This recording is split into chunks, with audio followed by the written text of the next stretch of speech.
அல்லாஹ் ஒன்றை தடுத்திருக்கிறான் என்று சொன்னால் அடுத்த வினாடியே அதிலிருந்து விடைபெற்று விட வேண்டும். அது ஹலாலா அல்லது ஹலாலாக யாரும் சொல்லிவிடக் கூடாதா என்கின்ற அந்த சந்தேக ஓட்டம் இருக்கிறதே, அது மனிதனை தடுமாற செய்துவிடும், தூய்மையான வருமானத்திலிருந்து அப்புறப்படுத்திவிடும். இந்த விஷயத்தில் ஒரு மூமின் எப்படி நடந்து கொள்ள வேண்டும் என்று நபிகளார் அவர்கள் பாடம் நடத்துகிறார்கள். நமக்கு என்ன சொல்றாங்க? ஹலால் என்பது தெளிவாக தெரிகிறது, ஹராம் என்பதும் தெளிவாக தெரிகிறது, இரண்டுக்கும் இடைப்பட்ட ஒன்று இது ஹலாலா ஹராமா என்று வருகிறது. இப்படி சந்தேகத்துக்குரிய ஒரு விஷயம் வந்தது என்று சொன்னால் ஒரு மூமின் அதிலிருந்து ஒதுங்கிக் கொண்டால் அவன் தன்னுடைய மார்க்கத்தையும் காப்பாற்றினான், தன்னுடைய மானத்தையும் காப்பாற்றிக் கொண்டான் என்று நபிகளார் சொன்னார்கள். இந்த அளவிற்கு யாரும் தெளிவா சொல்ல முடியாதுங்க. கிண்ணத்தில் பால் இருக்கிறது, ஒருவர் சொல்கின்றார் இதில் தேன் கலந்திருக்கிறது என்று சொல்கின்றார், இன்னொருவர் சொல்கின்றார் இல்லை இல்லை விஷம் கலந்திருக்கிறது என்று சொல்கின்றார். அப்ப மனிதனுடைய மனநிலை என்னவாக இருக்கும்? தேன் கலந்திருந்தாலும் விஷம் என்கின்ற ஒரு சந்தேகம் வந்த பிறகு அந்த பாலை அவன் அருந்தாமல் விட்டு விடுகின்றான்ல, அதுபோலத்தான் சந்தேகம் இது ஹலாலா ஹராமா என்கின்ற ஒரு சந்தேகம் வந்துவிட்டது என்று சொன்னால்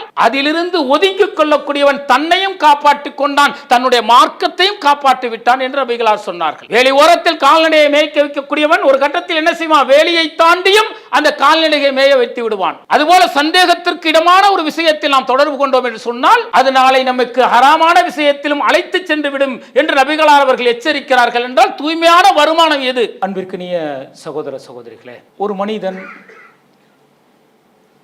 எப்பொழுது முழுமையான இறை விசுவாசியாக பரிபூரணம் அடைகிறான் என்று சொன்னால் அவனுக்கு அணு அளவிற்கு நன்மை ஏற்பட்டாலும் படைத்த இறைவனை புகழக்கூடியவனாக இருப்பான். மலையளவிற்கு அவனுக்கு துன்பங்கள் ஏற்பட்டாலும் படைத்த இறைவனை சார்ந்தவனாக அவனிடத்திலேயே பாவ மன்னிப்பு தேடக்கூடியவனாக இருப்பான். அணு அளவிற்கு நன்மை வந்தாலும் இறைவனை புகழக்கூடியவன், மலையளவிற்கு துன்பங்கள் வந்தாலும் படைத்த இறைவனிடத்தில் பாதுகாப்பு தேடக்கூடியவன் முழுமையான இறை விசுவாசியாக பரிணாமம் அடைகின்றான். ஏனென்று சொன்னால் இந்த உலக வாழ்வு மனிதர்களுக்கு சோதனையாக அல்லாஹு தஆலா கொடுத்திருப்பதாக சொல்கின்றான். ஒரு நன்மை நடக்கிறது என்று சொன்னால் அவன் நாடாமல் அந்த நன்மை நடக்காது. ஒரு தீமை நடக்கிறது என்று சொன்னால் அவன் நாடாமல் அந்த தீமை நடக்காது. நன்மையும் தீமையும் படைத்த இறைவனிடத்திலிருந்து வருகிறது. நான் அவனை முற்றிலும் சார்ந்தவனாக இருக்கின்றேன். எனக்கு இந்த உலக வாழ்வு என்பது சோதனையாக கொடுக்கப்பட்டிருக்கிறது. நான் படைத்த இறைவனை வணங்கக்கூடிய முஸ்லீமாக மட்டுமே நான் இருக்கிறேன் என சொல்லும் பொழுதுதான் அல்லாஹு தஆலா என்ன செய்கின்றான்? நீங்கள் கவலைப்படாதீர்கள், பயப்படாதீர்கள், உங்களுக்கு வாக்களிக்கப்பட்ட சோனம் கொடுக்கப்பட்டே தீரும் என்கின்ற அந்த நற்செய்தியை வானவர்கள் கூறுவார்கள் என்று ரப்புல் ஆலமீன் சொல்கின்றான். அப்ப இந்த உலக வாழ்வு என்பது மனிதர்களுக்கு சோதனையானது. அதில் ஒரு மனிதன் முழுமையாக இறை விசுவாசியாக ஆக வேண்டும் என்று சொன்னால் அவன் முற்றிலும் தன்னை இறைவனுக்கு படிந்தவனாக கட்டுப்பட்டவனாக அவனை சார்ந்தவனாக இருக்கும் பொழுதுதான் அவன் முழுமையாக இறைவனுக்கு கட்டுப்பட்டு இறை விசுவாசியாக மாறுகின்றான். அப்ப இந்த உலக வாழ்வு என்பது சோதனைங்கிறார் ரப்புல் ஆலமீன். ஒவ்வொரு ஆன்மாவும் மரணத்தை சந்திக்கும். அணு அளவிற்கு நன்மைகள் செய்திருந்தாலும் அணு அளவிற்கு தீமைகள் செய்திருந்தாலும் அது குறித்து மறுமை நாளில் விசாரிக்கப்பட்டு கூலி கொடுக்கப்படும். யார் நரகத்திலிருந்து ஒதுக்கி வைக்கப்பட்டு சொர்க்கத்திற்கு அனுப்பப்படுகிறார்களோ அவர்கள்தான் வெற்றியாளர்கள். இந்த உலகம் என்பது அற்பத்திலும் அற்பம் என்று ரப்புல் ஆலமீன் சொல்கின்றான். இந்த ஒரு அருள்மறை வசனம் இருக்கிறதே, குல்லு நப்சின் தாயிக்கத்துல் மௌத், இந்த உலகம் அற்பத்திலும் அற்பம் என சொல்லக்கூடிய ரப்புல் ஆலமீன் சொல்கின்றான். ஒவ்வொரு ஆன்மாவும் மரணத்தை சந்திக்கும். மரணத்தை சந்திக்காமல் இந்த பூமியில் யாருமே வாழ முடியாது. படைத்த ரப்புல் ஆலமீன் மட்டும்தான் நித்திய ஜீவனாக இருப்பான். அவனால் படைக்கப்பட்ட அனைவரும் மரணித்து விடுவார்கள். அவனால் படைக்கப்பட்ட வானவர்கள் மரணிப்பார்கள். அவனால் படைக்கப்பட்ட ஜின்கள் மரணிப்பார்கள். அவனால் படைக்கப்பட்ட அத்தனை ஜீவராசிகளும் மரணத்தை சந்திக்கும் என்கின்ற ஒரு எண்ணம் மனிதனுக்கு வரும் பொழுது நாம் இந்த பூமியில் நிரந்தரமாக வாழப்போவது கிடையாது, நாம் மரணித்து விடுவோம் என்கின்ற அந்த எண்ணம் வரும் பொழுது அவன் முற்றிலுமாக இறைவனை சார்ந்தவனாக மாறிவிடுகின்றான். அதுபோல இந்த உலகத்தில் வாழும் பொழுது இந்த உலக வாழ்வு சோதனை என்று அந்த மனிதன் நினைக்கும் பொழுது அணு அளவிற்கு நன்மை செய்தாலும் சரி, அணு அளவிற்கு தீமை செய்தாலும் சரி, அது குறித்து மறுமையில் விசாரிக்கப்பட்டு கூலி கொடுக்கப்படும் என்கின்ற அந்த மறுமையை பற்றிய சிந்தனை வரும் பொழுது அவன் முற்றிலுமாக இறைவனை சார்ந்தவனாக மாறிவிடுகின்றான். அதே போல யார் நரகத்தை விட்டு ஒதுக்கி வைக்கப்பட்டு சொர்க்கத்திற்கு அனுப்பப்படுகிறார்களோ அவர்கள் தான் வெற்றியாளர்கள் என்ற அந்த மறுமையில் நரகத்தை பற்றி அச்சமூட்டும் பொழுது இந்த மனிதன் முற்றிலுமாக இறைவனுக்கு கட்டுப்பட்டவனாக, மறுமை இருக்கிறது, மறுமையில் நரகம் இருக்கிறது, அந்த நரகத்தில் வேதனை கொடுக்கப்படும், இந்த உலக வாழ்வில் அணு அளவிற்கு நன்மை செய்தாலும் மறுமையில் விசாரித்து அந்த நரகத்திற்கு அனுப்பப்பட்டால் கை சேதப்பட்டு நின்று விடுவோம் என்கின்ற அந்த பயம் இருக்கிறதே, அந்த பயம் வரும் பொழுது மனிதன் இறையச்ச விசுவாசியாக முற்றிலும் ஆடிவிடுகின்றான். இன்னும் சொல்கின்றான் அல்லாஹு தஆலா, இந்த உலகம் அற்பத்திலும் அற்பங்கிறான், அற்பத்திலும் அற்பம். இந்த உலகத்தில் நீங்கள் எவ்வளவு செல்வங்களை ஈட்டினாலும் சரி, எவ்வளவு புகழோடு பெருமையோடு வாழ்ந்தாலும் சரி, இந்த உலகம் உங்களுக்கு நிரந்தரமானதல்ல, அற்பத்திலும் அற்பம். இந்த இன்பங்கள் என்பது உங்களுக்கு அற்பத்திலும் அற்பம் என ரப்புல் ஆலமீன் சொல்லும் பொழுது இந்த உலகத்தின் மீது மனிதனுக்கு இருக்கக்கூடிய அந்த மோகம் இருக்கிறது, ஆசை இருக்கிறதே, இந்த பேராசை இருக்கிறதே, அது அவனுக்கு குறைந்து விடுகிறது. அப்ப மறுமை இருக்கிறது, அந்த மறுமையில் மரணம் இல்லாத வாழ்வு உண்டு.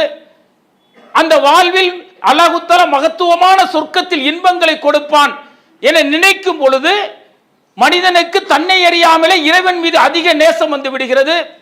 தான் செய்யக்கூடிய ஒவ்வொரு செயலாக இருந்தாலும் சரி, அது படைத்த இறைவன் அங்கீகரித்தது தானா, நமக்காக அனுப்பப்பட்ட தூதரவர்கள் அதை அங்கீகரித்திருக்கிறார்களா, சொல்லி இருக்கிறார்களா என பார்த்து பார்த்து மனிதன் என்ன செய்கின்றான், வாழத் தொடங்கி விடுகின்றான்.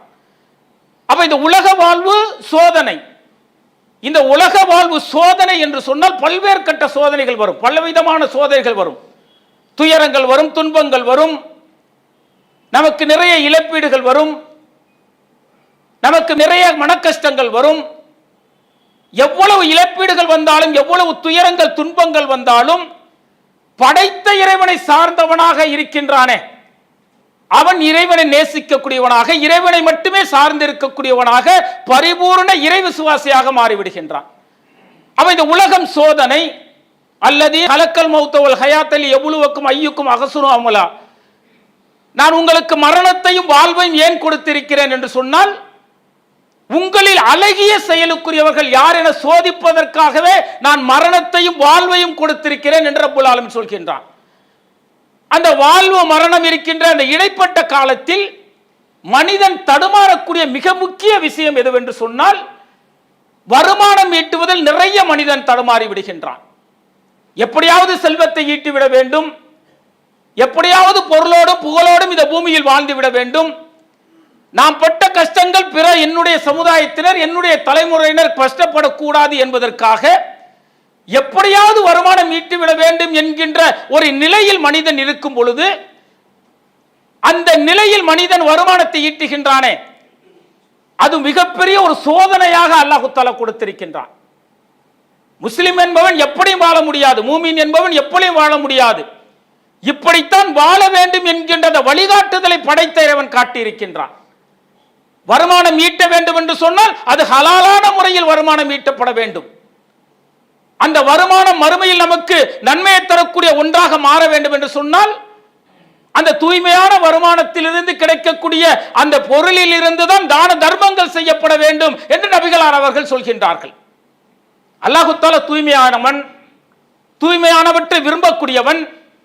தன்னுடைய தூதர்களிடத்தில் சொல்கின்றான், தூதர்களே, நீங்கள் தூய்மையானவற்றையே உண்டு தூய்மையான நற்காரியங்களை செய்து இந்த மக்களுக்கு நீங்கள் உபதேசத்தை செய்யுங்கள், நான் பார்க்கக்கூடியவனாக இருக்கிறேன் என்று சொல்லக்கூடிய ரப்புல் ஆலமீன் சொல்கின்றான், என்னுடைய அடியார்களே, நான் வழங்கியவற்றிலிருந்து நீங்கள் தூய்மையானவற்றை உண்ணுங்கள். நீங்கள் அல்லாஹ்வை வணங்கக்கூடியவர்களாக இருந்தீர்கள் என்று சொன்னால் வணக்க வழிபாடு செய்து அவனுக்கு நன்றி செலுத்துங்கள் என்று ரப்புல் ஆலமீன் சொல்கின்றான். தான் தூய்மையானவன் என்கின்றான், நான் தூய்மையானவற்றை விரும்பக்கூடியவன் என்கின்றான் ரப்புல் ஆலமீன். தான் தேர்வு செய்த தூதர்களிடத்தில் சொல்கின்றான், நீங்கள் தூய்மையானவற்றை உண்டு தூய்மையான நற்காரியங்களை செய்யுமாறு கட்டளையிடுகின்றான். தன்னுடைய அடியார்களுக்கு சொல்கின்றான், நான் வழங்கியவற்றிலிருந்து நீங்கள் தூய்மையானவற்றை உண்ணுங்கள், வணங்குங்கள், எனக்கு நன்றி செலுத்துங்கள். அவ தூய்மையானவற்றை மட்டுமே ரப்புல் ஆலமீன் விரும்பக்கூடியவனாக இருக்கின்றான். நான் தூய்மையான முறையில் அல்லாஹ் தஆலா காட்டிய ஹலாலான முறையில் வருமானம் ஈட்டி அந்த வருமானத்திலிருந்து ஒரு பேரீச்சம்பழ அளவிற்கு தர்மத்தை செய்தோம் என்று சொன்னால் ரப்புல் ஆலமீன் என்ன செய்கின்றானாம்? அதை தன்னுடைய வலதுகரத்தில் வாங்கி, ஒரு அடியான் எப்படி குதிரையை பார்த்து பார்த்து வளர்ப்பானோ அதுபோல அந்த தர்மத்தை வளர்த்து வளர்த்து மறுமை நாளில் உகது மலை அளவிற்கு நன்மையை தருகிறான் என்று சொன்னால், அந்த பேரீச்ச பல அளவு நன்மை உகது மலை அளவிற்கு எப்போது மாறுகிறது? தூய்மையான வருமானத்தை ஈட்டி அந்த தூய்மையான வருமானத்திலிருந்து நாம் தர்மம் செய்யும் பொழுதுதான் அது உகது மலை அளவிற்கு மாற்றி மறுமையில் அல்லாஹ் தஆலா நன்மையாக வழங்குகிறான் என்றால், தூய்மையை பற்றி நிறைய இடங்களில் சொல்கின்றான். தூய்மையான வருமானம், ஹலாலான வருமானம், அந்த ஹலாலான வருமானத்திலிருந்து நீங்கள் அல்லாஹ்வின் வழியில் செலவு செய்யும் பொழுது அது மகத்துவமான கூலி கிடைக்கும் என்று அல்லாஹ்வும் அல்லாஹ்வுடைய தூதரும் நமக்கு உபதேசம் செய்கிறார்கள் என்றால், செல்வம் ஒரு சோதனை தான். அதைதான் நபிகளார் அவர்கள் சொன்னார்கள், ஒவ்வொரு உம்மத்துக்கும் ஒவ்வொரு விதமான சோதனை உண்டு. என்னுடைய உம்மத்துக்கு என்ன சோதனை தெரியுமா? செல்வம் தான் சோதனை என்று சொன்னார்கள். ஒரு அடியான் வருகின்றான், நீண்ட தூரம் பயணம் செய்து வருகின்றான், தலைகள் எல்லாம் பரட்ட தலையாக இருக்கிறது, கந்தல் ஆடையாக இருக்கிறது, முகமெல்லாம் சோர்வாக இருக்கிறது, கையேந்தி இறைவனிடத்தில் பிரார்த்தனை செய்கின்றான், யா அல்லாஹ் யா அல்லாஹ் என்று பிரார்த்தனை செய்கின்றான். நபிகளார் அவர்கள் சொல்கிறார்கள், இவனுடைய பிரார்த்தனை எப்படி ஏற்றுக்கொள்ளப்படும்? இவன் உண்டது ஹராம், உடுத்தியது ஹராம், பருகியது ஹராம், ஹராமான விஷயத்திலிருந்து இவன் பிரார்த்தனை செய்தான் என்று சொன்னால் இவனுடைய பிரார்த்தனை எப்படி ஏற்றுக்கொள்ளப்படும்? பிரார்த்தனையே ஒரு வணக்கம் என சொன்ன நபிகளார் அவர்கள் சொல்கிறார்கள், ஹராமானதை உண்டு, ஹராமானதை பருகி, ஹராமான வந்த வருமானத்தில் உடையை அணிந்து இறைவனிடத்தில் கேட்கிறான, இவனுடைய பிரார்த்தனை எப்படி ஏற்கப்படும் என்று சொன்னார்கள். அவ பிரார்த்தனை ஏற்றுக்கொள்ளப்பட வேண்டும் என்று சொன்னாலும் நாம் என்ன செய்ய வேண்டும்? ஹலாலான வருமானில் வரக்கூடிய வருமானத்தில் உண்டு இருக்க வேண்டும், பருகி இருக்க வேண்டும், உடை அணிந்து இருக்க வேண்டும் என்று நபிகளார் அவர்கள் நமக்கு பாடம் நடத்துகிறார்கள் என்றால், இந்த செல்வம் ஈட்டுவதில் மிக மிக எச்சரிக்கையாக இருக்க வேண்டும். நபிகளார் அவர்கள் சொல்கிறார்கள், ஒரு காலம் வரும், அந்த காலம் எப்படி தெரியுமா? மனிதன் செல்வத்தை ஈட்டுவான், அது ஹலாலா ஹராமா என்பதை எல்லாம் பார்க்க மாட்டான், எப்படியாவது செல்வம் வர வேண்டும், எப்படியாவது பணம் சேர்க்க வேண்டும் என்கின்ற ஒரு எண்ணம் தான் இருக்குமே தவிர, அது ஹலாலான வழியில் வருகிறதா ஹராமான வழியில் வருகிறதா என்பதையெல்லாம் சிந்திக்க மாட்டான். அப்படி ஒரு காலம் வராமல் உலக அழிவே கிடையாது நாங்கள் நபிகளார் அவர்கள். மனிதனுக்கு இருக்கக்கூடிய ஆசைகள் பேராசையாக மாறி மிகப்பெரிய செல்வந்தராக வாழ வேண்டும், நிறைய வருமானம் ஈட்ட வேண்டும், அந்த வருமானத்தின் மூலம் தன்னுடைய எதிர்கால சந்ததியினருக்கு நிறைய செல்வங்களை சேர்க்க வேண்டும் என விரும்பக்கூடிய மனிதன் ஒரு காலனை அணிந்தால் எப்படி அணிய வேண்டும் என்று நபிகளார் சொல்லி இருக்கிறார்கள். மரண தருவாயில் ஒரு மனிதனுடைய நாவுகள் என்ன உச்சரிக்க வேண்டும், எப்படி இருக்க வேண்டும் என்று நபிகளார் கற்றுக் கொடுத்திருக்கிறார்கள். அப்ப ஒரு மனிதன் பிறந்ததிலிருந்து மரணிக்கிறவரை எப்படி வாழ வேண்டும் என்கின்ற அனைத்து வழிகாட்டுதலும் கொடுக்கப்பட்டு இருந்தும் இந்த வருமானம் என்று வரும் பொழுது மனிதன் தடுமாறி விடுகின்றான். எப்படியாவது செல்வம் வரணும், அந்த செல்வத்தை எப்படியாவது ஈட்டி செல்வந்தராக மாறிவிட வேண்டும் என்கின்ற இந்த பேராசை என்ன செய்கிறது என்று சொன்னால் ஹலால் ஹராமை பேண முடியாத ஒரு நிலைக்கு தள்ளி விடுகிறார்கள். இதைதான் நபிகளார் சொன்னாங்க, ஒரு காலம் வரும், அவன் செல்வம் ஈட்டுவான், அது ஹலாலா ஹராமா என்பதையெல்லாம் பார்க்க மாட்டான். அவனுக்கு ஹராமாக தெரியும், ஆனால் அது ஹலாலாக ஹலால் தான் என யாரும் சொல்லிவிட மாட்டார்களா என்கின்ற கேள்விகள் அவனுக்குள் தோன்றிக் கொண்டே இருக்கும். பலரிடத்தில் போய் கேட்பான், இது ஹலால் தானே, இதை நான் இப்படி செய்கின்றேன், அவன் உள்ளத்தில் சொல்லும், அது தடுக்கப்பட்ட மாதிரி தெரிகிறது, இறைவன் தடுத்த விஷயமாக தெரிகிறது என்று உள்ளம் சொன்னாலும் அவனுடைய நாவுகள் என்ன செய்யும்? நிறைய கேள்விகளை கேட்கும். யாராவது ஹலால்னு சொல்லிவிடக் கூடாதா? அப்படி சொல்லி அந்த வருமானத்தை ஈட்டிவிட வேண்டுமே என்கின்ற இந்த பேராசை மனிதனை தடுமாற செய்து விடுகிறது. நபிகளார் அவர்கள் மக்கா வெற்றி கொண்டு விட்டார்கள். மக்கா வெற்றிக்கு பிறகு அந்த மக்களிடத்தில் சொல்கிறார்கள், மதுபானம், செத்தவை, சிலைகளை விற்பது, பன்றி போன்றவை தடை செய்யப்பட்டுள்ளது என்று சொல்கிறார்கள். தோழர்கள் கேட்கிறாங்க, அல்லாஹ்வின் தூதரே, அதிலிருந்து கிடைக்கக்கூடிய கொழுப்பை வைத்துத்தான் கப்பலுக்கு பயன்படுத்துகின்றோம், தோள்களை மெருகூட்டுகின்றோம், விளக்குகளை ஏற்றுவதற்கு பயன்படுத்திக் கொள்கின்றோம், இதை பற்றி சொல்லுங்கள் என்று சொன்னார்கள். நபிகளார் அவர்கள் சொன்னார்கள், அல்லாஹ் தஆலா இதை தடை செய்திருக்கிறான் என சொல்லிவிட்டு சொன்னார்கள், யூதர்களை அல்லாஹ்வின் அருளில் இருந்து அவன் அப்புறப்படுத்தட்டும். யூதர்களுக்கு அல்லாஹ் தஆலா கொழுப்பை ஹராமாக்கி இருந்தான், அவர்கள் அதை உருக்கி விட்டு சாப்பிடக்கூடியவர்களாக இருந்தார்கள் என்று அல்லாஹ்வுடைய தூதர்கள் சொல்கின்றார்கள். அல்லாஹ் ஒன்றை தடுத்திருக்கிறான் என்று சொன்னால் அடுத்த வினாடியே அதிலிருந்து விடைபெற்று விட வேண்டும். அது ஹலாலா அல்லது ஹலாலாக யாரும் சொல்லிவிடக் கூடாதா என்கின்ற அந்த சந்தேக ஓட்டம் இருக்கிறதே, அது மனிதனை தடுமாற செய்துவிடும், தூய்மையான வருமானத்திலிருந்து அப்புறப்படுத்திவிடும். நபிகளார் சொல்கிறார்கள், எது எது ஹலால் என்பதும் தெளிவாக இருக்கிறது, எது ஹராம் என்பதும் தெளிவாக இருக்கிறது. இரண்டுக்கும் இடைப்பட்ட விஷயம் இருக்கிறது, சந்தேகத்துக்குரியது ஒன்று இருக்கிறது. இந்த விஷயத்தில் ஒரு மூமின் எப்படி நடந்து கொள்ள வேண்டும் என்று நபிகளார் அவர்கள் பாடம் நடத்துகிறார்கள் நமக்கு. என்ன சொல்றாங்க? ஹலால் என்பது தெளிவாக தெரிகிறது, ஹராம் என்பதும் தெளிவாக தெரிகிறது. இரண்டுக்கும் இடைப்பட்ட ஒன்று, இது ஹலாலா ஹராமா என்று வருகிறது. இப்படி சந்தேகத்துக்குரிய ஒரு விஷயம் வந்தது என்று சொன்னால், ஒரு மூமின் அதிலிருந்து ஒதுங்கிக் கொண்டால் அவன் தன்னுடைய மார்க்கத்தையும் காப்பாற்றினான், தன்னுடைய மானத்தையும் காப்பாற்றிக் கொண்டான் என்று நபிகளார் சொன்னார்கள். இந்த அளவிற்கு யாரும் தெளிவா சொல்ல முடியாதுங்க. கிண்ணத்தில் பால் இருக்கிறது, ஒருவர் சொல்கின்றார் இதில் தேன் கலந்திருக்கிறது என்று சொல்கின்றார், இன்னொருவர் சொல்கின்றார் இல்லை இல்லை விஷம் கலந்திருக்கிறது என்று சொல்கின்றார். அப்ப மனிதனுடைய மனநிலை என்னவாக இருக்கும்? தேன் கலந்திருந்தாலும் விஷம் என்கின்ற ஒரு சந்தேகம் வந்த பிறகு அந்த பாலை அவன் அருந்தாமல் விட்டு விடுகின்றான்ல, அதுபோலத்தான் சந்தேகம், இது ஹலாலா ஹராமா என்கின்ற ஒரு சந்தேகம் வந்துவிட்டது என்று சொன்னால் அதிலிருந்து ஒதுங்கிக் கொள்ளக்கூடியவன் தன்னையும் காப்பாற்றிக் கொண்டான், தன்னுடைய மார்க்கத்தையும் காப்பாற்றி விட்டான் என்று நபிகளார் சொன்னார்கள். வேலி ஓரத்தில் கால்நடையை மேய்க்க வைக்கக்கூடியவன் ஒரு கட்டத்தில் என்ன செய்வான்? வேலியை தாண்டியும் அந்த கால்நடையை மேய வைத்து விடுவான். அதுபோல சந்தேகத்திற்கு இடமான ஒரு விஷயத்தில் நாம் தொடர்பு கொண்டோம் என்று சொன்னால் அது நாளை நமக்கு ஹராமான விஷயத்திலும் அழைத்து சென்று விடும் என்று நபிகளார் அவர்கள் எச்சரிக்கிறார்கள். என்றால் தூய்மையான வருமானம் எது? அந்த தூய்மையான வருமானத்திலிருந்து கிடைக்கக்கூடிய நிறைவு இருக்கிறதே, அது உணர்வு ரீதியானது, அது உள்ள ரீதியாக புரிந்து கொள்ளக்கூடிய விஷயம். அது யாரும் சொல்லி எல்லாம் தெரிய முடியாதுங்க. உபதேசம் கேட்கலாமே தவிர அதனுடைய உண்மையை எப்போது உணர முடியும் என்று சொல்ல உணர்வு ரீதியாக உணர முடியும்.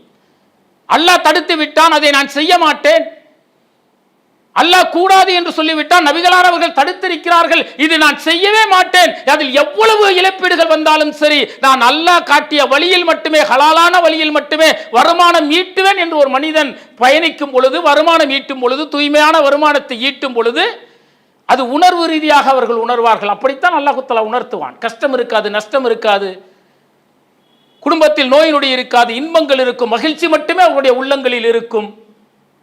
பெரிய செல்வந்தருக்கு கிடைக்காத மகிழ்ச்சி அல்லாஹ் தஆலா அந்த ஹலாலான வழியில் தூய்மையான வருமானத்தை ஈட்டும் பொழுது அல்லாஹ் தஆலா நமக்கு கொடுப்பான். அதை உணர்வு ரீதியாக மட்டும்தான் உணர முடியும்.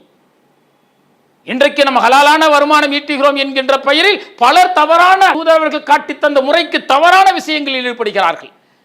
வியாபார மோசடி, பொய் பேசுவது, ஏமாற்றுவது, நம்பிக்கை துரோகம் செய்வது, எடை மோசடி செய்வது என்று ஏராளமான விஷயங்கள் நடந்து கொண்டிருக்கிறது. நபிகளார் அவர்கள் சந்தையில் நடந்து சென்று கொண்டிருக்கின்றார். மூட்டையில் தானியங்கள் அடுக்கி வைக்கப்பட்டிருக்கிறது. நபிகளார் அவர்கள் என்ன செய்கிறார்கள்? தன்னுடைய கையை அந்த தானியத்திற்கு உள்ளே விட்டு உள்ளிருந்து தானியத்தை எடுக்கிறார்கள். தானியம் ஈரமாக இருக்கிறது. என்ன வியாபாரி என கேட்கிறார். மழை பொழிந்து விட்டது என்கிறார். நபிகளார் அவர்கள் சொல்கின்றார், மழை பொழிந்தது சரி, ஈரமான தானியத்தை தனியாக வைத்து காய்ந்த தானியத்தை தனியாக வைக்க வேண்டும் அல்லவா? அதை பார்த்துத்தானே வியாபாரிகள் வாங்குவார்கள். ஆனால் நீங்கள் மறைத்து வியாபாரம் செய்கின்றீர்களே, இப்படி செய்யக்கூடியவர்கள் என்னுடைய உம்மத்தாக இருக்க முடியாது என்று நபிகளார் சொன்னார்கள். வியாபாரம் என்பது நேர்மையாக இருக்க வேண்டும். அந்த வியாபாரம் எப்படி இருக்க வேண்டும் என்று சொன்னால், யாரையும் ஏமாற்றாமல், யாரையும் மோசடி செய்யாமல், உண்மையை சொல்லி உள்ளது உள்ளபடி சொல்லி அந்த வியாபாரம் இருக்க வேண்டும் என்று அல்லாஹ்வும் சொல்கின்றான், அல்லாஹ்வுடைய தூதர் அவர்களும் சொல்கின்றார்கள். ஒரு வியாபாரம் செய்கிறார்கள், இரண்டு பேருக்கும் அந்த வியாபாரம் இருவரும் பிரியும் வரை இருவருக்கும் உரிமை இருக்கிறது. வியாபாரம் செய்யப்பட்டு ஒருவர் சென்று விடுகின்றார். ஆனால் விற்றவர் என்ன செய்கின்றார்? பொய் சொல்லி உண்மையை மறைத்து அவரிடத்தில் விட்டு இருந்தால் அல்லாஹ் தஆலா கேட்கிறான், மறுமை நாளில் உங்களுக்கு உயிர் கொடுக்கப்பட்டு மகசர் மைதானத்தில் நிறுத்தப்படுவீர்களே, அதை நீங்கள் மறந்து விட்டீர்களா என்று ரப்புல் ஆலமீன் கேட்கின்றான். வியாபாரம் செய்யறாங்க. இன்னைக்கு வியாபாரம் செய்யக்கூடியவர்கள் எப்படி இருக்கிறோம் சிந்தித்து பாருங்கள். இன்றைக்கு வரலாறுகள் திரித்து சொல்லலாம், வாளால் தான் இஸ்லாம் பரவியது என்று. ஆனால் வரலாறு சொல்கிறது, வியாபாரத்தின் நேர்மையின் மூலம் இஸ்லாம் இந்தியாவில் பரவியது அல்ல, உலகம் முழுவதும் பரவியதுங்கிறாங்க. நேர்மையான வியாபாரம், வாக்கு தவறாமல் உண்மையை உண்மையாக பேசி உள்ளதை உள்ளபடி பேசி வியாபாரம் செய்திருக்கிறார்கள். அந்த வியாபாரம் பலரை இஸ்லாத்தின் பக்கம் ஈர்த்தது என்று சொன்னால் எந்த அளவிற்கு நேர்மையாக இருக்க வேண்டும். இன்றைக்கும் நாம் வியாபாரம் செய்கின்றோம். சொல்றாரு, இஸ்லாமிய கடையில் தாங்க இப்போ இறைச்சி வாங்கினேன், 1/2 கிலோ இறைச்சியை 5 முறை தண்ணியில் நனைத்து நனைத்து விற்பனை செய்கின்றார், எடை போடுகின்றார். எனக்கு செல்போனை பற்றியோ கம்ப்யூட்டர் ஸ்பேர்ஸை பற்றியோ தெரியாது, ஆனால் வெளியில் விசாரித்தால் அது 50 ரூபாய்க்கு கிடைத்துவிடும். ஆனால் என்னுடைய இஸ்லாமிய சகோதரர் அது 5000 ரூபாய் சொல்லி என்னை ஏமாற்றி விட்டார், வருத்தப்படுகிறார்கள். அப்ப எப்படி இஸ்லாமியர்கள் வாழ முடியாது? இப்படித்தான் வாழ வேண்டும். இப்படி தூய்மையான வருமானத்தை ஈட்டி அதிலிருந்து செய்யக்கூடிய தர்மம் மட்டுமே அல்லாஹ் ஏற்றுக்கொள்கின்றான். அப்படி உண்டவன், பருகியவன், உடை அணிந்தவனுடைய பிரார்த்தனை தான் ஏற்றுக்கொள்ளப்படும் என்று சொன்னால் எந்த அளவிற்கு கவனமாக இருக்க வேண்டும், மிக எச்சரிக்கையாக இருக்க வேண்டும் என்று நபிகளார் அவர்கள் சொல்கின்றார்கள். இந்த உலகம் அற்பமானது. இந்த செல்வத்தின் மீது மக்கள் தடுமாற்றம் ஏற்படுகிறது. ஏன் என்று சொன்னால் பேராசை தான் இதற்கு காரணமாகி விடுகிறது. இந்த பேராசையை நீங்கள் கட்டுப்படுத்த வேண்டும் என்று சொன்னால் அல்லாஹ்வுடைய அருட்கொடை இருக்கிறதே, அந்த அருட்கொடை நீங்கள் உணருங்கள். எப்பொழுதுமே உங்களுக்கு மேலே இருக்கக்கூடியவர்களை நீங்கள் பார்க்காதீர்கள், உங்களுக்கு கீழே இருப்பார்களே அவர்களை பாருங்கள். உங்களுடைய ஆசை கட்டுப்படும் அல்லாஹ்வுடைய தூதர்கள் சொன்னார்கள். நான் வாகனத்தில் 2 சக்கர வாகனத்தில் செல்கிறேன் என்றால் எனக்கு கீழே சைக்கிளில் செல்லக்கூடியவன், நடந்து செல்லக்கூடியவன் இருக்கின்றானே, அவனை விட அல்லாஹ் தஆலா என்னை உயர்வான இடத்தில் வைத்திருக்கின்றானே என்கின்ற என்ன உணர்வு வருகிறது. அப்போது அல்லாஹ்வுடைய அருட்கொடை நமக்கு புரிகிறது. எனக்கு இவ்வளவு வசதி வாய்ப்புகளை கொடுத்து எத்தனையோ லட்ச மக்கள் நடந்தும் சைக்கிளிலும் செல்லும் பொழுது எனக்கு 2 சக்கர வாகனத்தில் செல்லக்கூடிய வாய்ப்பை கொடுத்திருக்கிறானே என்கின்ற அந்த எண்ணம் வரும் பொழுது, அந்த அருட்கொடை புரியும் பொழுது உண்மை விசுவாசி என்ன செய்கின்றான்? இறைவனுக்கு நன்றி செலுத்தக்கூடியவனாக மாறிவிடுகின்றான். அப்ப இந்த உலக வாழ்வு என்பது சோதனை, அதில் செல்வமும் ஒரு சோதனை. நாங்கள் அல்லாஹ்வுடைய தூதரவர்கள், ஒரு மனிதன் காலையில் கயிற்றை எடுத்துக்கொண்டு மலை மேலே ஏறி விறகை வெட்டி அதை விட்டு அதிலிருந்து கிடைக்கக்கூடிய வருமானத்தை உண்டு அதனிலிருந்து கிடைக்கக்கூடிய மிச்ச தொகை தர்மம் செய்கின்றானே, இவன் யாசிப்பவனை விட சிறந்தவன் என்று நபிகளார் சொல்லிவிட்டு சொல்கிறார்கள். தோழர்கள் கேட்கிறாங்க, கடமையான தொழுகைக்கு பிறகு மிக சிறந்த பணியை ஒன்று சொல்லுங்கள் என சொல்லும் பொழுது நபிகளார் அவர்கள் சொல்கிறார்கள், கடமையான தொழுகைக்கு பிறகு மிக சிறந்த எது தெரியுமா? உழைத்து உண்ணக்கூடியதுதான். உழைத்து அதிலிருந்து கிடைக்கக்கூடிய வருமானத்தில் உண்ணக்கூடியதுதான் மிக சிறந்தது என நபிகளார் சொல்கிறார்கள். இறைவன் அனுப்பிய பல நபித்தோழர்கள் ஆடு மேய்க்கக்கூடியவர்களாகவும் இரும்பு கொல்லர்களாகவும் இருந்தார்கள் என நபிகளார் சொல்லும் பொழுது தோழர்கள் கேட்கிறார்களே, அல்லாஹ்வின் தூதரே நீங்களும் ஆடு மேய்த்திருக்கிறீர்களா? ஆம், நானும் ஆடு மேய்த்திருக்கின்றேன், சில தினார்களுக்காக நான் ஆடு மேய்த்திருக்கிறேன் என நபிகளார் அவர்கள் சொல்கிறார்கள் என்று சொன்னால், உழைத்து ஈட்டக்கூடிய வருமானம் இருக்கிறதே, அந்த வருமானத்திலிருந்து கிடைக்கக்கூடிய தூய்மையான செல்வம் இருக்கிறதே, அந்த செல்வத்தை நான் உண்டு என்னுடைய குடும்பத்திற்கு கொடுத்து நான் அதிலிருந்து தர்மம் செய்யும் பொழுது அல்லாஹ்வின் மகத்துவம் கிடைக்கிறது என்று சொன்னால், அல்லாஹ்வுடைய அருட்கொடை கிடைக்கிறது என்று சொன்னால், இந்த உலக வாழ்வு சோதனை. எவ்வளவு செல்வங்கள் வந்தாலும் சரி, நான் மரணித்து விட்டேன் என்று சொன்னால் என்னோடு வரப்போவது எனக்காக அணிவிக்கப்பட்ட கஃன் ஆடைகளை தவிர, தூய்மையான வருமானத்தில் நான் செய்த நல்லறங்கள் இருக்கிறது, நன்மையான உதவிகள் இருக்கிறது, அதை தவிர எதுவும் எனக்காக வராது. நபிகளார் சொல்கிறார்கள், நான் மரணித்த பிறகு என்னுடைய உம்மத் விஷயத்தில் நான் எதில் கவலைப்படுகிறேன் தெரியுமா? அல்லாஹ் தஆலா இந்த பூமி எங்கும் அவனுடைய செல்வத்தை பறந்து விரிந்து செய்திருக்கின்றான். அதனுடைய அருள்வளத்தை பற்றி நபிகளார் அவர்கள் புகழ்ந்து விட்டு சொல்கிறார்கள், எந்த அடியான் அல்லாஹ்விற்கு அஞ்சி தூய்மையான முறையில் வருமானத்தை ஈட்டி ஏழை எளியவர்களை அரவணைத்து அனாதைகளை ஆதரவு கொடுத்து வாழ்கிறானோ அவனுக்கு அந்த செல்வம் தோழன் போல இருக்கும். ஆனால் ஹராமான முறையில் ஒருவன் வருமானம் ஈட்டினான் என்று சொன்னால், எவ்வளவு சாப்பிட்டாலும் வயிறு நிரம்பாதவன் இருப்பானே, அதுபோல அவன் எவ்வளவு செல்வத்தை ஈட்டினாலும் அவனுக்கு நிறைவு இருக்காது. அந்த செல்வமே அவனுக்கு எதிராக மறுமையில் சாட்சி சொல்லும் என்று அல்லாஹ்வுடைய தூதர்கள் சொன்னார்கள். அப்ப செல்வம் என்பது மிக கவனமாக இருக்க வேண்டும். ஏதோ வாழ்கின்றோம் மரணித்து விட்டோம் என்ற வாழ்வதற்கல்ல இந்த வாழ்வு. சோதனைங்கிறான், சோதனை. ஒவ்வொரு விஷயத்திலும் மனிதன் எப்படி நடந்திருக்கின்றான் அது குறித்து மறுமை நாளில் விசாரிக்கப்படுமே என்கின்ற அச்ச உணர்வு மனிதனுக்கு ஊட்டப்படுகிறது. உலகம் என்பது சோதனை. அணு அளவிற்கு நன்மை செய்திருந்தாலும் மறுமையில் விசாரிக்கப்படும், தீமை செய்திருந்தாலும் விசாரிக்கப்படும் என்று சொன்னால், இந்த செல்வத்தையும் நமக்கு அல்லாஹ் தஆலா சோதனையாக கொடுத்திருக்கின்றான். ஹலாலான வழியில் வருமானம் ஈட்ட வேண்டும். அந்த ஹலாலான வழியில் வருமானம் ஈட்டும் பொழுது எவ்வளவு துயரங்கள் வந்தாலும் துன்பங்கள் வந்தாலும் படைத்த இறைவனை சார்ந்தவனாக நான் இருக்கிறேன் என்பது சொல்லும் பொழுது பரிபூரணமான இறை விசுவாசியாக நாம் மாறுகின்றோம். அப்படிப்பட்ட நல்லடியார்களாக நாம் மாற வேண்டும் என கேட்டுக்கொண்டு என்னுடைய உரையை நிறைவு செய்கின்றேன். இஸ்லாம் மற்றும் சமுதாய செய்திகளை அறிந்து கொள்ள தமிழ்நாடு தௌஹீத் ஜமாஅத் யூடியூப் பக்கத்தை உடனடியாக சப்ஸ்கிரைப் செய்து கொள்ளுங்கள். மேலும் பெல் பட்டனையும் கிளிக் செய்து கொள்ளுங்கள்.